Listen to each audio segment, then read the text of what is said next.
What's going on, legends? Welcome back to the channel. In today's video, we're jumping into season 3 reloaded patch notes. We're going to go through them and we'll just see what they're going to be adding or changing here in season 3 reloaded, so that way we can jump into the season knowing, or at least the update I should say, knowing exactly what's going on or what we're getting our hands on. So let's go ahead and dive right into everything that's happening here for the season 3 reloaded. But first and foremost, we obviously know that this is going to be themed based on the 80s action heroes, because we've seen the trailer. So obviously we're going to get 2 sets of 9 challenges with rewards available across Cold War and Warzone during the 80s action heroes event starting May 20th. Also, we're going to complete all 9 Black Ops Cold War challenges to unlock a tactical rifle weapon blueprint, and complete all 9 in Warzone to unlock a sniper rifle blueprint. We're going to get a new mode called Power Grab. It's a limited time mode. For playlists, they're adding Verdansk Power Grab, which is going to be that new mode. We have Plunder Quads and Rebirth Island Resurgence Trios. They're going to be removing, obviously, Mini Royale, Blood and Money Duos, and then Resurgence Quads. So unfortunately, we're going to get a swap out on those, and it's not always the best. They're going to get a new point of interest, including Nakatomi Plaza, Survival Camps, and CIA Outposts. For General, they're going to be Gunsmith Customs have been added to the Cold War weapons. They're going to have stickers and charms exclusive to either Black Ops Cold War or Modern Warfare that will be usable on their respective weapons. Gameplay, they're going to be adding the new Combat Bow Kill Streak to the following Verdansk modes: Core, Battle Royale, Plunder, and Power Grab. So it doesn't sound like it's going to be available on Resurgence, or I mean Rebirth Island I should say. Stopping power field upgrades have been greatly reduced across all modes. They will be making a important adjustment to the solo BR mode in the very near future, so keep an eye out on Twitter for more. We then have some bug fixes. They fixed an additional map location in Verdansk that allowed players to reach out-of-bound areas, which is in port. This is on top of the locations that we addressed in the last 2 patches. Fixed an issue that caused the gas mask to become unbreakable after a player's first death with the gas mask equipped. Fixed a bug that caused player Activision IDs to not always appear in the kill cam or when spectating with or without the option enabled. Fixed an issue where scavenger challenges weren't correctly referencing the summit POI. Fixed an issue where loadout drops would fall through salt pools and assault mines. They fixed an issue where the sparks were not visible in the operation select menu until the sparks operator bundle was purchased. They fixed the bug with the LW3 Tundra where firing the final shot in a magazine would displace the weapon model. They fixed a bug with the Great Pacific Blueprint where its weapon stats were incorrect. They fixed a bug with the Swiss A31 where it would deal lethal damage in a single upper body shot when loaded with stopping power. They fixed a bug with the Bullfrog where it was receiving an unattended amount of bullet velocity. They fixed a bug with the Carve 2 where some of its barrels were not assigning the correct values.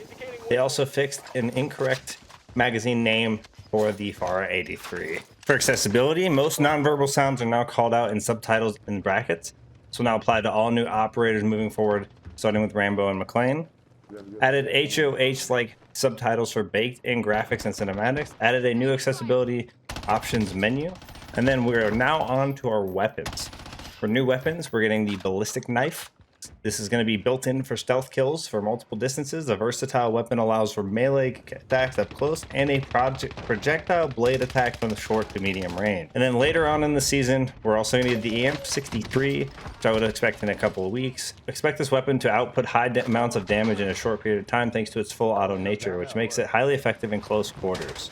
So it sounds like we're going to be getting a fully automatic pistol, which is going to be insane. Kind of looking forward to that. So let's go ahead and jump into the weapon changes. For some machine guns, we have the AK-74U. Neck multiplier was increased from 1 to 1.4. The sprint to fire speed increased by 20%.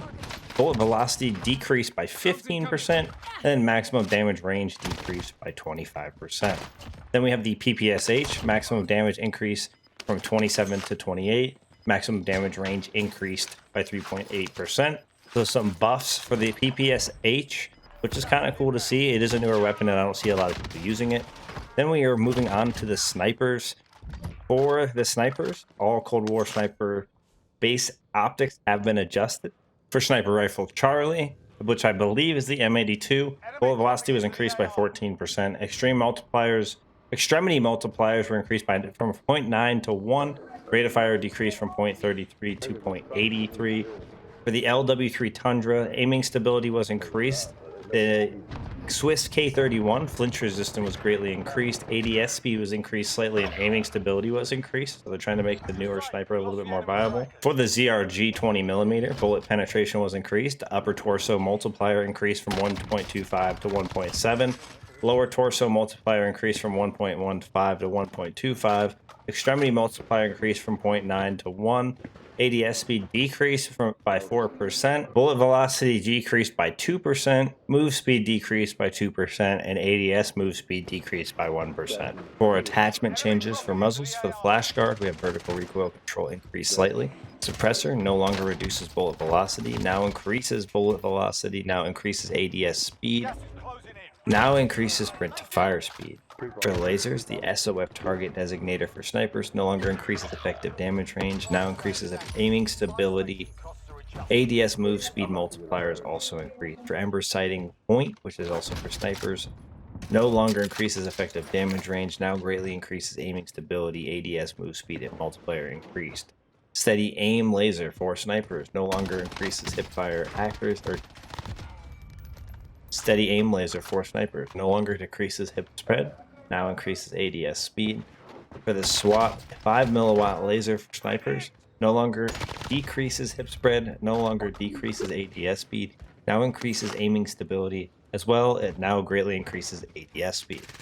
For our rear grips, the airborne grew elastic wrap, now aiming stability is increased. For operators, we have the new operator for Rambo at launch, and also John McClane. And of course, the store for Cold War and Warzone will be updated with the 2 new weapons, the 2 new legendary operator bundles, tracer pack for the diehard John McClane, as well as the tracer pack for Rambo, fresh new weapon blueprints, operator skins, and more content across multiple bundles. The download size for PlayStation 5 is 14.6 gigs. For PS4, 14.6 gigs.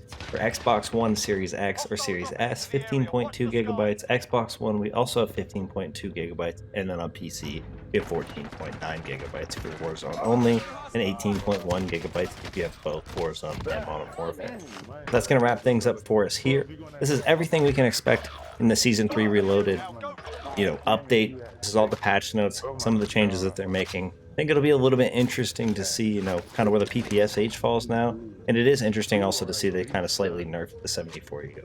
But there's also some cool things to see or try out with the different snipers, so I will look forward to doing that as well. That's going to wrap things up for us here. Thank you guys for all tuning into today's video. Hopefully this update is as cool as we think it is, or at least some of this stuff is at least a little bit cool. New POIs and all that. But I'll see you guys all in the next one. Peace.